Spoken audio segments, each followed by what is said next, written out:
Hi there. Hubud lesson number 2. I want to briefly recapitulate what we did on the last 2 lessons. By the way, this is a solo clip. My wife is busy, and so I will go over some necessary prerequisites so that we can really have the max out of our Hubud. So, brief recapitulation of what we did. In lesson 0, I showed all the different variations that can be done.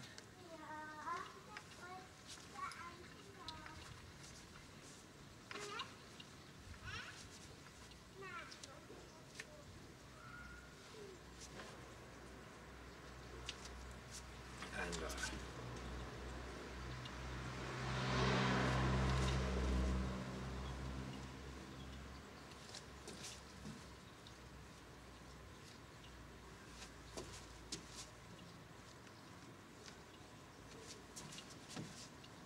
so forth. In lesson 1, I said that basically the idea of Hubud is to make a bridge to the opponent, walk along that bridge, come to the happy place on the outside where we have wrist and elbow control or elbow and shoulder control. So make contact, walk the bridge, destroy the bridge if possible until we reach a control point, which means a knockout point or a point from which we can control the center of gravity of our opponent. And I said that this is necessary A, because we grow older and we can no longer rely on the intercepting fist or on bridge punches alone, and B, because there are these daggers, knives, and we simply can't afford to ignore the arm. So we want to control the incoming as fast as possible. And today we will go into the tedious, laborious details of footwork. And that is what the red line here is serving. I trust you can see it. There is a red line on the floor here, dirty with chalk, going up the door slit, so you should be able to see it. Basically, when I stand like this, it exactly falls to where my original center line is. I mean, my center line is going to change when I move and stuff, but this is so you have a reference where I'm standing. I'm standing on this line, and this line is going up behind me. It's higher than me, so you can see where the original midpoint is. So now, as for stances, let's keep us simple and start with the gross. Simply speaking, there are 3 kinds of stances and 3 kinds of stances only. Now, that's again a mouthful, I know. But you have the square stance, you have a left forward stance, and you have a right forward stance. End of story. Now, let's go in a little bit more detail. I can have a square stance, and all my weight is to the left. I can have a square stance, and all my weight is to the right. And I can have any weight distribution in between my body. And the same is true. I can have a left stance where my left foot is forward, and I can have almost all the weight forward, or if I lift the heel up, I can even have all my weight forward. But it's still a left forward stance. I could also have all my weight backward in a 7-star stance, or a cat stance if you wish. It's still my left foot forward, right? So, left foot forward stance doesn't mean that there aren't weight distributions that are going in. And the same is true for the right forward stance. Right hand, right foot. Right foot forward. All my weight now is on the right foot. 60, 40, 50, 50, 60, 40, 100, 0. But in the analysis, now there is the what with the scissors stance.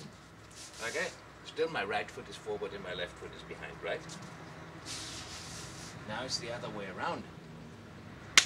Left foot is front, right foot is behind. So There are endless variations to the theme. Truck. And I know from experience that if a truck moves by, that's awfully loud in the camera. So, sorry for that. So, that's this. Now, as for the stance. A stance is supposed to offer us mobility and stability. And of course, there is always the annoying and agonizing paradox of stability is coming from low horse stances and mobility is coming from high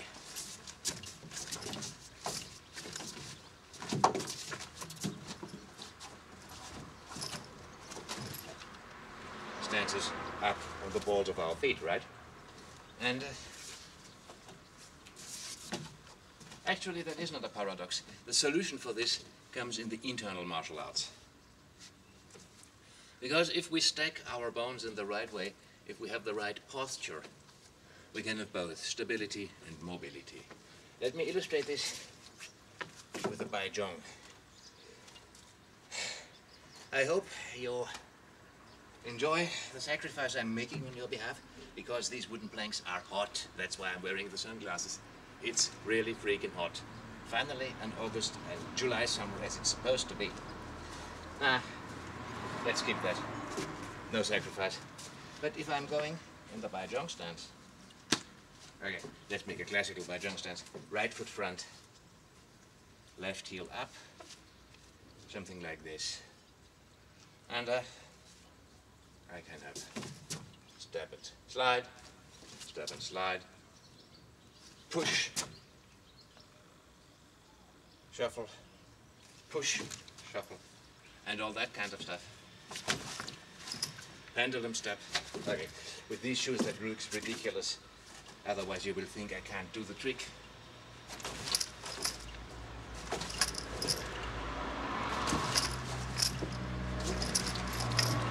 Just to show I can't do the stuff. All from a Bai Zhong stance. The idea is from the front. See, here is the line. This is a little bit turned in to protect my groin, also to give some stability and tension to the hip that allows for a proper spring. The heel is turned up, and so the idea is that gives me springiness, and if I push, I get an enormous push. That's okay. From the distance, a Bai Zhong stance is about going to get me killed. If I'm close in personal and my opponent is here and we are going wrestling, then I want my feet planted to the ground. And how to solve that? Because we don't want to train for a dozen different stances. And the first answer I have is wrestlers use exactly these three stances. The square stance, the left staggered stance, and the right staggered stance. And wrestlers are pretty quick on their feet, although they clearly plant their feet, right? So first of all, with your feet planted, you aren't all that slow. Second of all, if we stack our feet in the right, our bones in the right way, that's going to give us stability and speed. And what you see me do here is the stance I advocate. Almost looks like a Bai Zhong, isn't. It is what is known in karate as the Sanshin stance. Literally translated the three battle stance. You know, there is the kata Sanshin.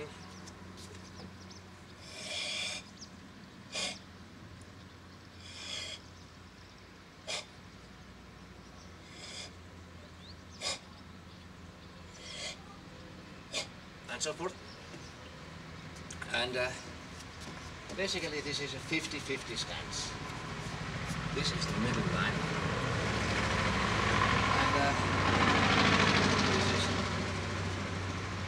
And we are going just to have the measure.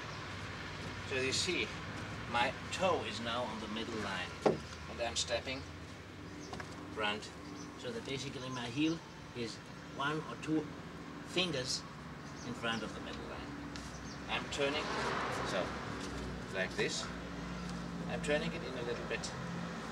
I'm turning that foot out so that it's a little bit comfortable. I'm turning on the heel, turning in, and now I'm lifting. You see? First turning on the heel, turning out, turning the hip in. Now this creates a lot of tension. Now I lift the heel, turn out on the ball of my feet until it is comfortable. Now I am in the stance I advocate. So if you note, seen from the side, my hips are exactly on the line, that is where my body stands. My right heel is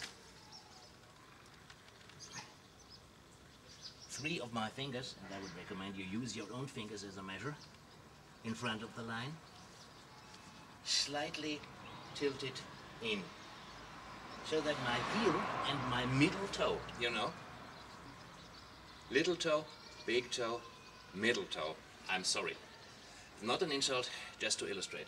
My middle toe and my heel are aligned, and my middle toe is pointing forward. Here, a hand width from the line to my front toe. My front toe pointing roughly, this is the straight line. It's going roughly 30 degrees out. But it's a question of what you feel comfortable with. My hips are square.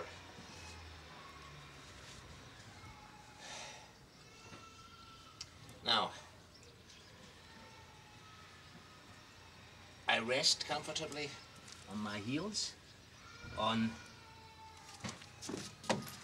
this point on the side of my big toe, on this point and on the middle. So I'm really resting comfortably on the whole sole of my foot. I'm also resting comfortably on the sole of my other foot. Weight distribution is 50-50 to start with. I'll try it again from the side. Now the next thing is the knees are not turned in like this, because that's going to give you knee injury.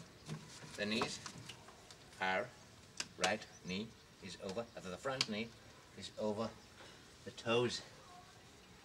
And so, and the left knee roughly goes down here as well.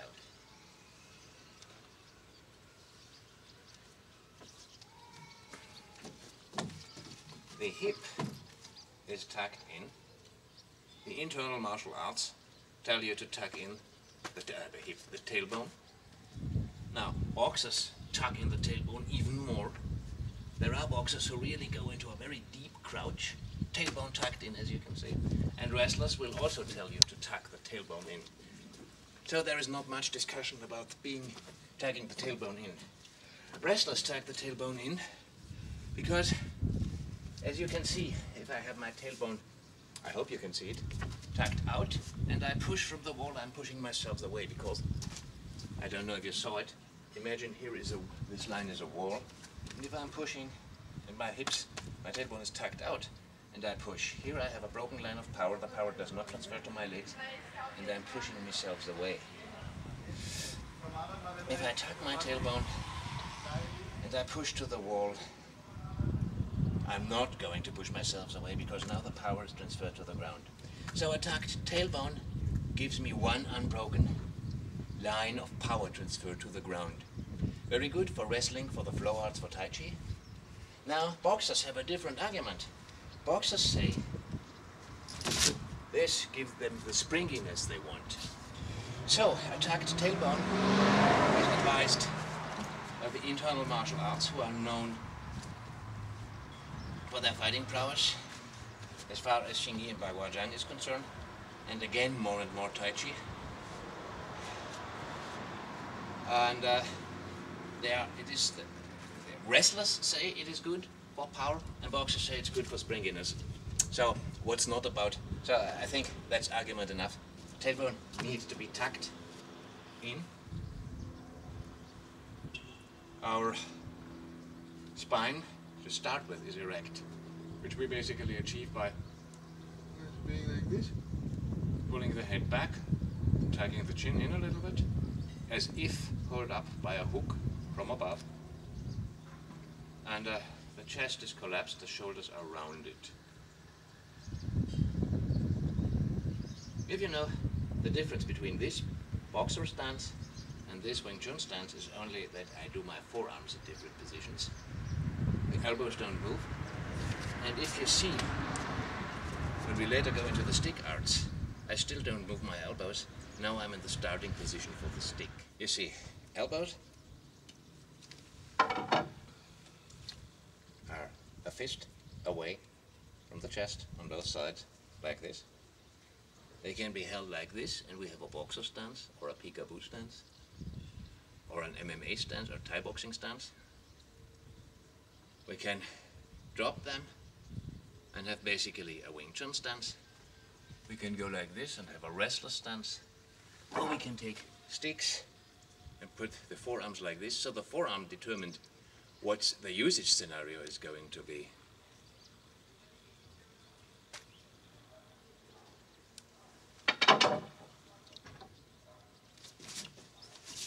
But the elbows are always on the same line. So we could also just drop the arms and have it like this for the moment.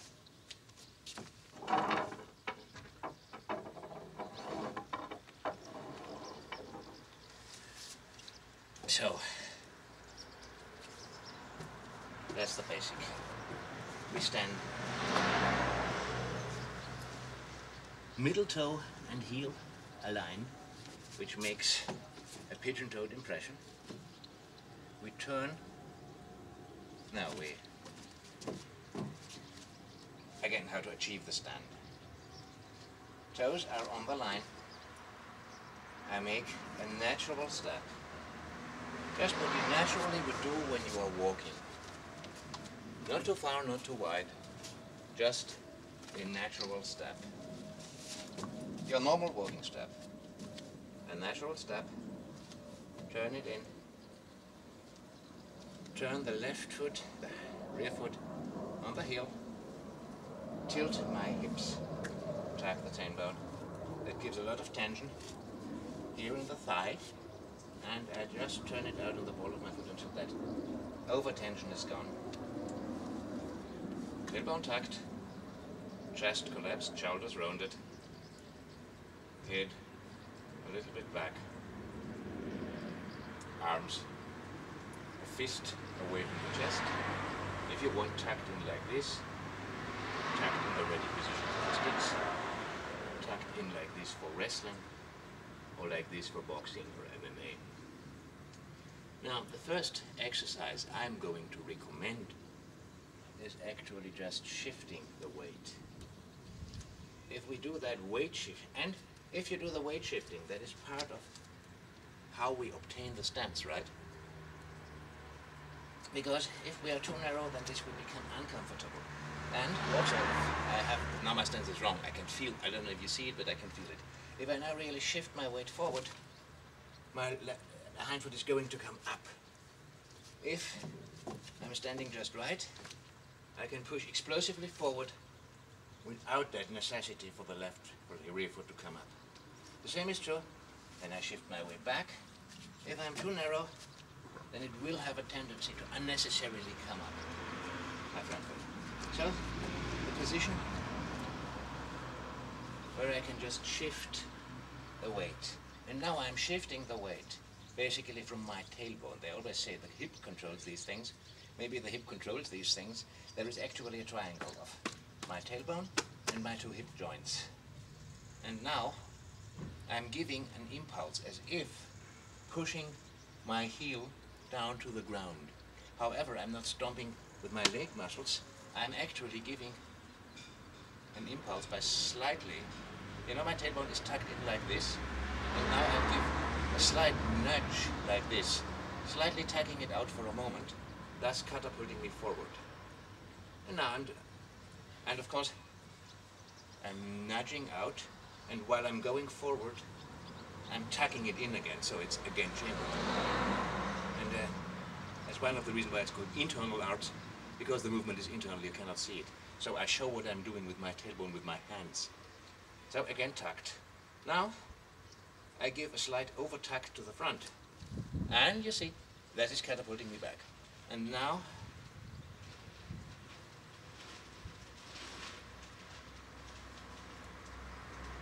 we are shifting our weight from the tailbone, sinking the weight into the ground foot, sinking the weight into the rear foot. Forward, we can hold the hand like here. Tailbone tucked, impulse, drifting forward. And this is something that we can do nice and slow. In Tai Chi class, we sometimes did this for an hour or so. So just that you know that this is not just some warm-up, this is actual practice. And if you practice this for a while, slow-mo, you can do it really fast. Of course, we ought to do it the other way around.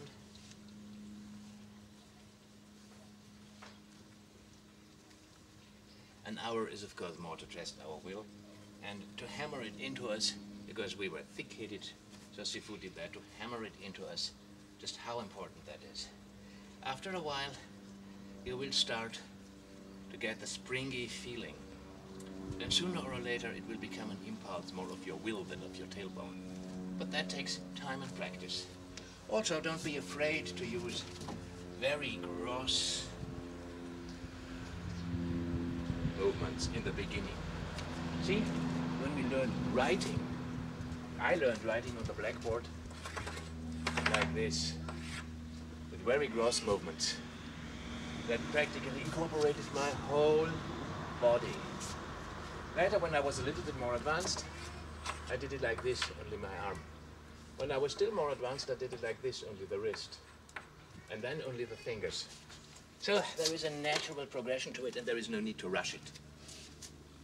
So don't be afraid, as long as your stance is good.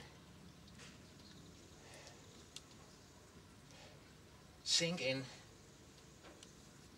tuck the tailbone, and now really tuck it out and sink it in again. Don't over-sink it yet, just sink it. Now tuck it. It's like you are hooking into something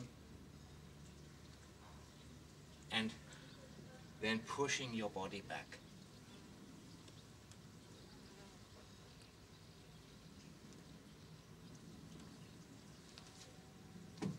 Done with the tailbone. And if you do that in slow motion for a while, you will start to see that you have an enormous springiness that not only rivals, but sooner or later outdoes the springiness you have from here. It's the same feeling, but actually you are using the spring leg in your foot in the last part of the movement in a different way. You have more stability coming from the hip, and don't sacrifice springiness if you do it with the tailbone and later on with the whole spinal column. You see, all tucked in. And it is actually my spinal movement that catapults me forward. The legs just support this. That is why I need strong legs to support the whole enchilada. But the movement is actually more coming from the spinal column, led by my tailbone. You will find this closing and opening, closing and opening, closing and opening in many martial arts. The internal martial arts focus on it. Many experienced Western boxing coaches will know that as well. And yeah, so let's do it. Feet parallel, natural step, turn it in. Come on. Do it with me. Feet parallel. Natural step. Turning the front foot on the heel. Turn out the rear foot on the heel. Turn your hips until you are square with the line, and then turn out the rear foot on its balls until you are comfortable. And now, shift forward from the tailbone. Shoulders still sunk, rounded, chest sunk, head upright. Now back, forward, back, forward, back, forward, back, forward. Now we can introduce Now for the other side, 50-50, back, forward, back, forward, back, forward, back, forward. You're wondering what is happening with Hubud? A lot. We'll get there. But right now we are doing 2 overview videos. This is now starting with tedious details. And you know, it is teacher's delight to always demand an hour of horse stance from his students. And I'm actually not demanding an hour of horse stance, because if I did that you would probably just switch away and it's no good. So once we have done that, now we do the next thing. Look, if I do the shifting, look, I'm now exactly standing with my center line, pointing exactly front, and this is in my middle. So, now you see only my shoulder is on the line. If I push back, my other shoulder is on the line.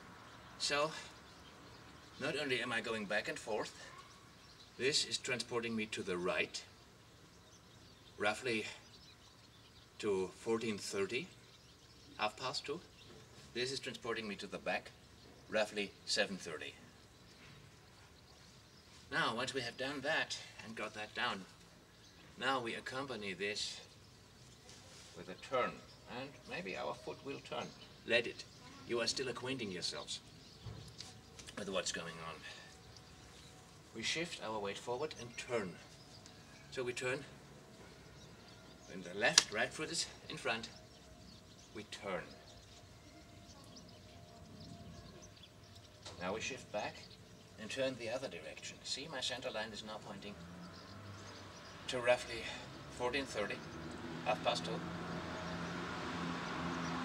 Now my center line is pointing to 10 o'clock. In the middle, it's pointing 12 o'clock. Now it's pointing 2:30. Center, 12 o'clock. Almost 10 o'clock. Not quite 9 o'clock, although this would be a good static posture to practice. So,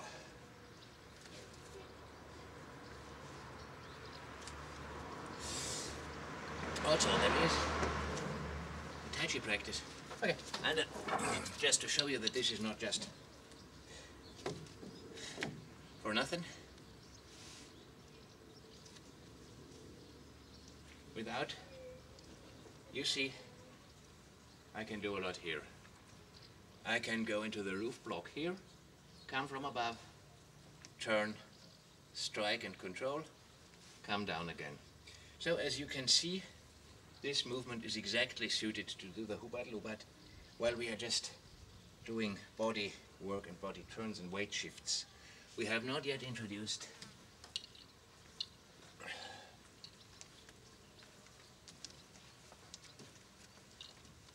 bobbing, dodging, weaving, actual footwork and stuff, because I like to reverse engineer my way.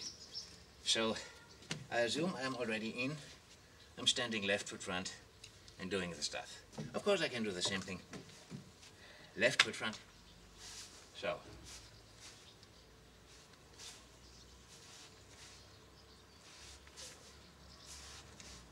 if you notice, my feet always turn a little bit. And that's okay, because martial art is all about correct posture and looseness. If we don't have correct posture, we have no power. If we aren't loose, we have no speed, and we want both. So we must remain loose in the correct posture. And these weight shifting and swinging exercises are going to do the trick. Of course, we can do the same thing in the square stand. In the square stand, it becomes a little bit more explicit. We lift the toes, turn, shift the weight to the right, let go of the wheel, as they say, turn, and go back. And again, the impulse to do this comes from our tailbone. If we are like here, shift forward, shift backward, turn, turn, shift forward, shift backward, turn, turn, shift forward, shift backward, turn, turn. If you combine that kind of practice with the fighting stance, we are ready to rock and roll. But the actual rock and roll part, we'll have to wait until my wife is there and I can show you all that stuff on a partner. This was awfully long already.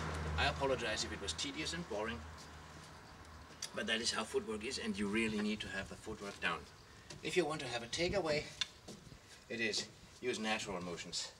Natural step width, toes a little bit turned in, feet almost parallel, but 45 degree or 30 degrees, some-ish, this direction, hip facing this direction, doing a weight shift with straight hips, doing a weight shift with turning hips, doing the hip turning motion. Always make sure that the knees are slightly bent, that the tailbone is tucked in. The whole thing is basically a keep your tailbone tucked in exercise and exert power from your tailbone. I think that's going to be it. Thank you very much for watching. Take care and have a nice day.